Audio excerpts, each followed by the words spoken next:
part of what's driving a lot of that social engineering, whether it's targeting the organizations or targeting the individuals, is the rise of how easy it is with modern AI tools to be able to do impersonation or to create this content. And Heather, maybe you could talk a little bit more about that too. Yeah, we're seeing a lot of this. So obviously, AI can be a great tool. Large language models like ChatGPT are making work easier. The threat actors will also use it for evil. So you can spoof someone's phone number.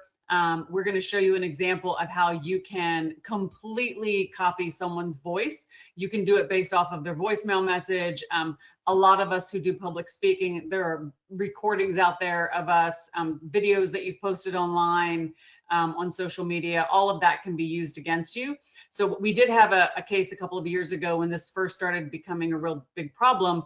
And it was a female CFO, and she was traveling, and her phone number called her assistant. And of course it was a panic. So it's almost always an emergency when you're getting a phone call like this.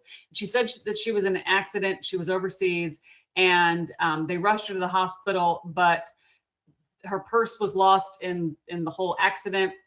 And the hospital would not even see to treat her without some sort of deposit, because of course she didn't have insurance in that company. So her assistant wired $10,000 of her own money to that hospital, thinking that it was her boss.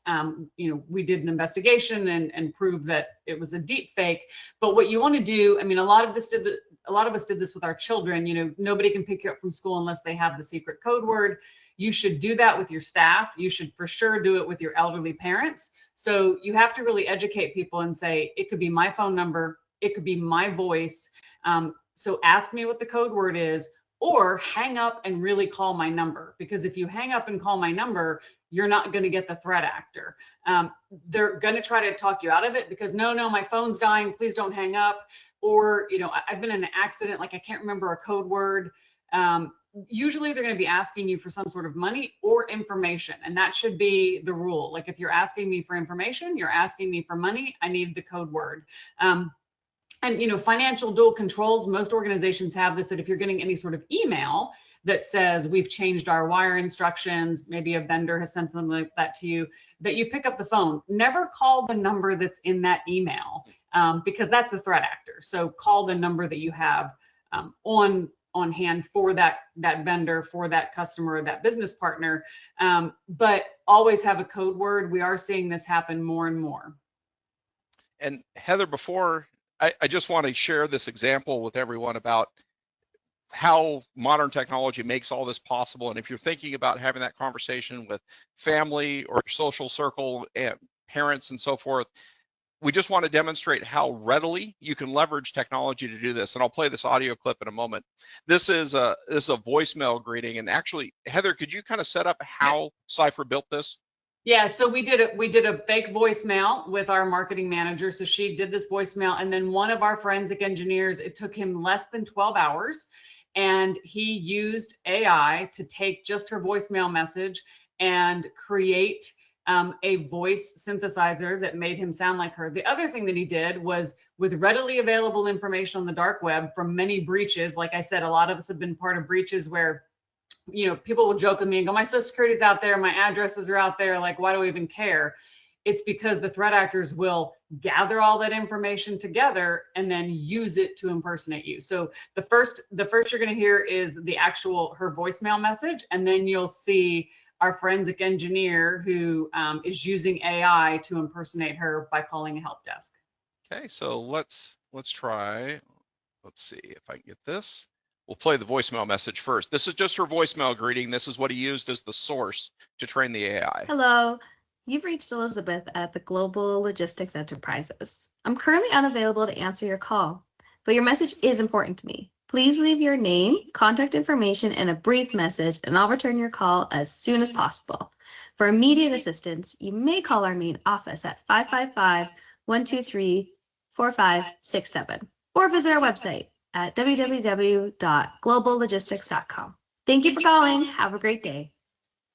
So we started with just that. As you can imagine, a lot of you probably have recordings of you online. Some of you might even do webinars, and there's recordings of your voices. Well, when you put that together with AI, you can get this. This is the IT Help Desk. How can I help you? Hi, this is Elizabeth. I'm really embarrassed right now, but I forgot my password yet again. Could you help me reset it? Hi, Elizabeth. Sure, I can help you with that. I just have a few questions to ask you first. First, can you tell me your full name? Sure, that's Elizabeth Hogan.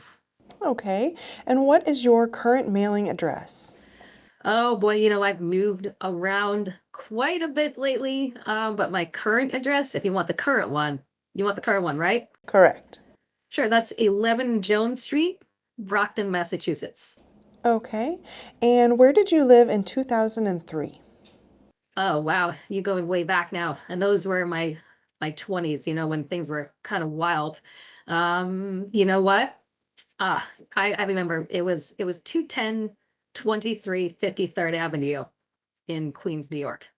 Okay, great. What is the last four digits of your social? Sure, that is 5423. Okay, great. And finally, what is your date of birth? You want me to give my date of birth? I rarely like to give my age, but if you really need my real age, you sure you need that? I really do. Sure. Well, that would be November 2nd, 1990. Okay, thank you. So as Heather pointed out, the information that was used in that just came from dark web information about a sample target on this. And the same things that attackers think about when they're exploiting an operating system or an operating environment from a technical perspective is the same approach that they're taking from social engineering. And Heather, could you walk us through this chain of events about how threat actors think about this? Yeah, so all, like I said, all of the, like Chad said, all the information was taken from the dark web or readily available online. So knowing what Elizabeth's role was, what company she worked at, so to know where to call the help desk. Also, there have been real world breaches just like this, where someone impersonated an executive, called the help desk to change their password, and then wreaked havoc. Harvest a voice or likeness, it's really easy to do that. Like I said, it took him less than 12 hours to train the AI model, and he put it on his phone, so it was changing his voice. The video was a little bit laggy, but in real world, he was speaking and his voice was coming out as Elizabeth's.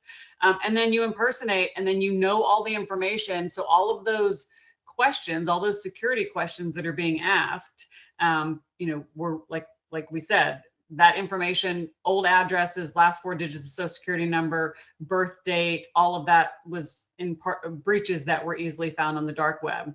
And then the whole point of that, so if this was successful and that person's password was changed through the help desk, now their threat actor is in your system. They don't have to brute force in. No one has to click on a link.